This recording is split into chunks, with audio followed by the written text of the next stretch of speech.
नमस्कार दोस्तों, मैं राज पांडे। आप देख रहे हैं आरसीएन टुडे। आप सभी का आरसीएन न्यूज़ टुडे चैनल पर हार्दिक स्वागत है। अभी के लेटेस्ट अपडेट के बारे में बात करेंगे। हर एक जानकारी सबसे पहले मैं आप तक पहुंचाने का प्रयास करता हूं, वही जानकारी देता हूं जो पूर्ण सत्य होता है। आप वीडियो को पूरा देखने से पहले कमेंट बॉक्स में ज़रूर बताएं कि आप देश के किस हिस्से से इस वीडियो को देख रहे हैं। अपने ज़िले का नाम बताएं और इस वीडियो में आपको कौन सा टॉपिक सबसे अच्छा लगा, आप कौन सी न्यूज़ सबसे ज़्यादा पसंद किए हैं, कमेंट बॉक्स में ज़रूर बताएं। वीडियो को लाइक शेयर करके चैनल को सब्सक्राइब करें।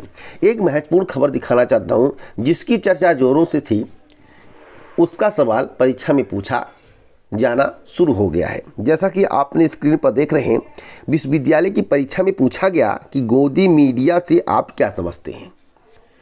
गोदी मीडिया के माध्यम से लोगों में दुष्प्रचार किया जा रहा है, सच्चाई नहीं दिखाई जाती है, बेरोजगारी का मुद्दा, महंगाई का मुद्दा नहीं उठाया जाता है।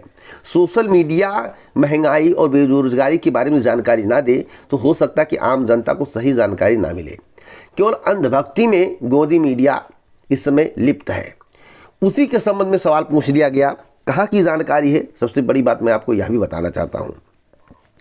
आपको यह जानकर आश्चर्य होगा कि झारखंड स्थित कोल्हान विश्वविद्यालय चाईबासा ने गोदी मीडिया और अर्बन नक्सल को सिलेबस में शामिल किया है। इससे संबंधित सवाल भी परीक्षा में पूछे जाते हैं। तो बताइए, इस प्रकार के सवाल पूछे जाने चाहिए या नहीं। गोदी मीडिया क्या है? गोदी मीडिया का मतलब आप क्या समझते हैं? और गोदी मीडिया का प्रचार किस शासनकाल में सबसे ज़्यादा हुआ? गोदी मीडिया के बारे में लोग सबसे ज़्यादा किस शासनकाल में जानना शुरू किए हैं? कमेंट बॉक्स में इसके संबंध में ज़रूर बताएं। अगली खबर के बारे में बात करेंगे, लोकसभा चुनाव 2024 को लेकर, जिसके संबंध में आपको जानकारी होना आवश्यक है। दोस्तों, लोकसभा चुनाव में महंगाई और बेरोजगारी के बारे में बीजेपी के द्वारा 1% नहीं बोला जा रहा है, क्योंकि शासनकाल उन्हीं का है। और बेरोजगारी और महंगाई के बारे में बोल देंगे तो राम मंदिर का मुद्दा और जो हिंदू मुस्लिम होता है वह सब समाप्त हो जाएगा और बेरोजगारी महंगाई हावी हो जाएगा। राहुल गांधी ने इस पर बहुत बड़ा स्टेटमेंट दिया है। राहुल गांधी ने कहा कि महंगाई बेरोजगारी के मुद्दे पर बात नहीं करती है वर्तमान सरकार। कांग्रेस नेता ने कहा कि चुनावी बांड का बचाव करने की कोशिश कर रही है भाजपा, जिससे उसे चुनाव में लॉस का सामना न करना पड़े। तो आप बताइए, चुनावी बांड एक घोटाला था क्या? कमेंट बॉक्स में जरूर बताएं। और बीजेपी के द्वारा महंगाई और बेरोजगारी पर बात क्यों नहीं किया जा रहा है?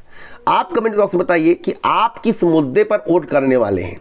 आपका मुद्दा क्या होगा? कमेंट बॉक्स में बताइए और आप अपने जिले का नाम बताइए और आपके जिले से कौन सा प्रत्याशी आपकी बार जीत हासिल करेगा, उसके बारे में कमेंट बॉक्स में बताएं, जिससे सटीक जानकारी सभी को हो सके। एक बड़ी अपडेट मैं आपको और देना चाहता हूं। भविष्य में क्या होगा उसका आकलन अभी से आप नहीं कर सकते हैं। जब किसी की कुंडली होती है, उसका डेट ऑफ बर्थ होता है, उसका प्लेस और टाइम होता है सटीक, जब वह पृथ्वी पर आता है तब का टाइम सटीक होना चाहिए, डेट ऑफ बर्थ होना चाहिए, तब जाकर किसी के भविष्य के बारे में कुछ बहुत आकलन लगाया जाता है। आकलन सटीक हो इसकी कोई गारंटी नहीं, आकलन लगाए और सारी बातें लगभग 90-95% बातें सही होती हैं। लेकिन देश में 2028 तक घटकर बेरोजगारी दर 3.68% रह जाएगी, इसकी क्या गारंटी है? इसकी क्या गारंटी है कि बेरोजगारी और महंगाई घटेगा? क्या गारंटी है? बेरोजगारी दर कैसे घटेगा, इसके संबंध में आप लोग बताइए कि 3.68% कैसे हो जाएगा। एक और बड़ी अपडेट मैं आपको और देना चाहता हूं, यूपी की। यूपी के माध्यम से 2 बड़ी भर्तियां आ सकती हैं अगर आप लोग प्रयास कर लें। एक लोअर पीसीएस की वैकेंसी, एक वीडियो की वैकेंसी, दोनों का अधियाचन यूपी को प्राप्त है। और आप लोगों ने देखा होगा कि लंबे अरसे के बाद, लंबा इंतजार करने के बाद डीबी का अवसर प्राप्त हुआ है। ग्राम पंचायत अधिकारी, ग्राम विकास अधिकारी का अभिलेख परीक्षण 29 तारीख से स्टार्ट किया गया है। अधीनस्थ सेवा चयन आयोग ने अपनी अधिकारी वेबसाइट पर इसका विस्तृत कार्यक्रम जारी कर दिया है। मैं आपको बता दूं अभी से, पेट 2023 से अगर आप लोअर पीसीएस और वीडियो की वैकेंसी निकलवाना चाहते हैं तो आपको प्रयास करना पड़ेगा।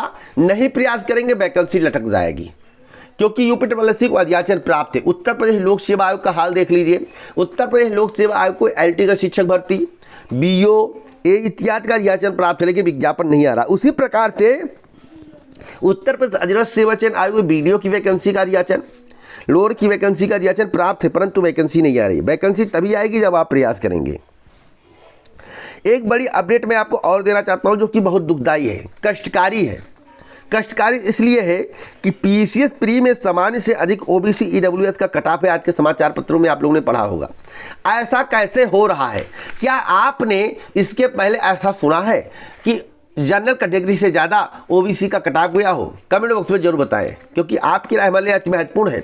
और पीसीएस की परीक्षा, आरओ की परीक्षा विलंबित होगी, परीक्षा में देरी होगी। इसका कारण क्या है? क्या जुलाई माह में परीक्षा हो पाएगी? दोस्तों, जुलाई माह में अगर परीक्षा डिले होता है, जुलाई से आगे बढ़ता है, अगस्त, सितंबर, अक्टूबर, नवंबर जाता है, तो इसका एक मेन रीज़न है आरओ की परीक्षा।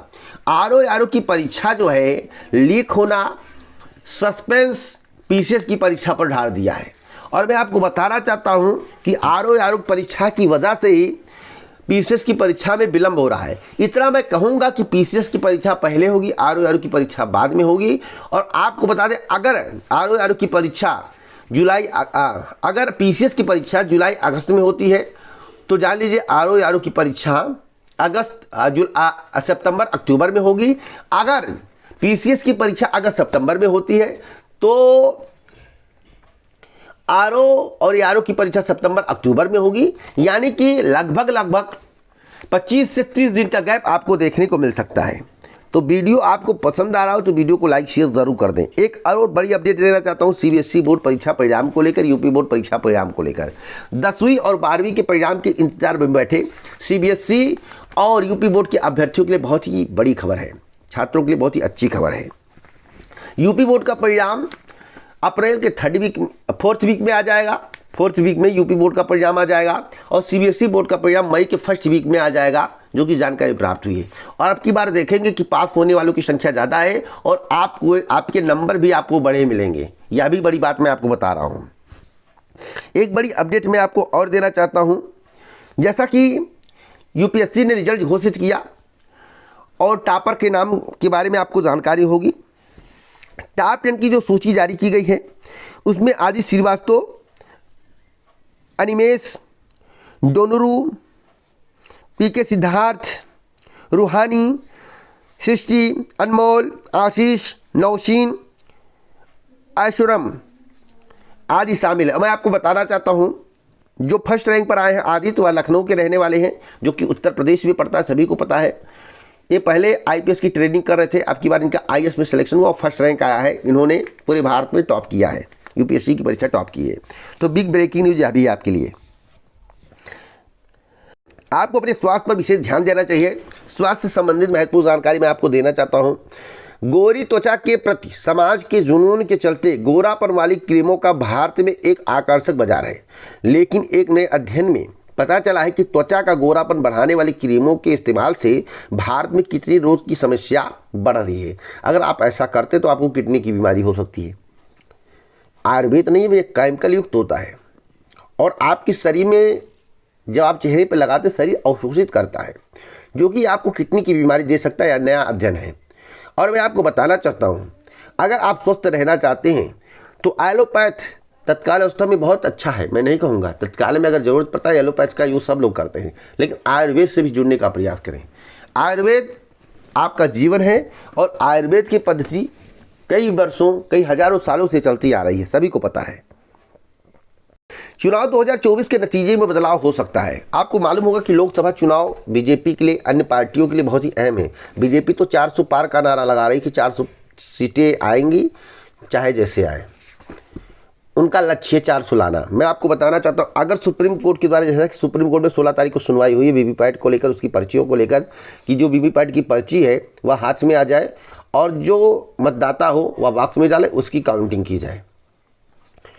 एक बात और कही गई है कि जो ग्लास है वह ट्रांसपेरेंट होना चाहिए, यानी कि पारदर्शी होना चाहिए। ब्लैक ग्लास क्यों लगाया गया, यह भी संख्या के घेरे में है।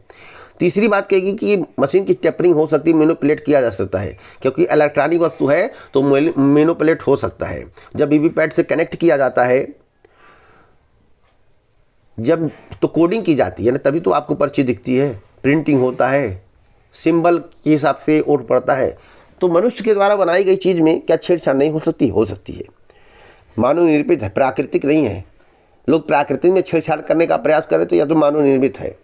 तो अगर हाथ में पर्ची आ जाए और उस पर्ची को बॉक्स में डाल दिया जाए, उस पर्ची की काउंटिंग हो जाए, तो देखिएगा 2024 के नतीजे बदल जाएंगे और जो नारे लगाए जा रहे हैं बड़े बड़े वह सब फेल हो जाएंगे, अगर ऐसा सुप्रीम कोर्ट के द्वारा किया गया।